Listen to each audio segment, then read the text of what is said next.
Hi friends, అందరూ ఎలా ఉన్నారండి? ఇది ఇవాళ వ్లాగ్ అనమాట. అన్నం అయితే వండేసాను పిల్లలకి. ఇంక మాకు పిల్లలకి ఒకేసారి అయితే కర్రీ అయితే ప్రిపేర్ చేస్తున్నానండి. ఏం కర్రీ అంటే టమాటా, దోసకాయ ఇగురు అయితే వేస్తున్నాను. దానికోసం కుక్కర్‌లో అయితే వేస్తున్నాను. పిల్లలకి తొందరగా అయిపోవాలి కాబట్టి పోపు పెట్టేసుకొని, ఉల్లిపాయ ముక్కలేసి మగ్గిన తర్వాత టమాటా ముక్కలు కూడా వేసేసుకొని, మనము 2 విజిల్స్ అయితే రానిచ్చుకుందామండి. దీంట్లోకి పచ్చిపప్పు కూడా ఎక్కువ పడితే బావుండిద్దనమాట.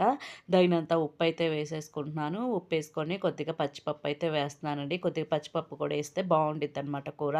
ఇంక దీనిలోకి ఎండు కారం కాకుండా పచ్చికారం అయితే వేస్తున్నాను. దానికోసం పచ్చిమిర్చిని శుభ్రంగా కడుక్కొని ఒక 10, 15 కాయలైతే తీసుకున్నాను. మంట అయితే ఏం లేదండి. దాంట్లోకి కొద్దిగా అల్లం ముక్క, కొద్దిగా కొబ్బరి అయితే వేసి గ్రైండ్ చేసేసుకొని దీనిలోకి వేసేసుకొని బాగా మెత్తగా మెదిగేటట్టు ఒక 4, 5 విజిల్స్ అయితే రానిచ్చుకున్నానండి. ఇంక పిల్లలకి మా ఈ కర్రీ మాకు మధ్యాహ్నం కర్రీకి రెండిటికి సరిపోయిద్దని ఒకేసారి చేశాను. నా వీడియో నచ్చితే సబ్స్క్రైబ్ చేసుకోండి.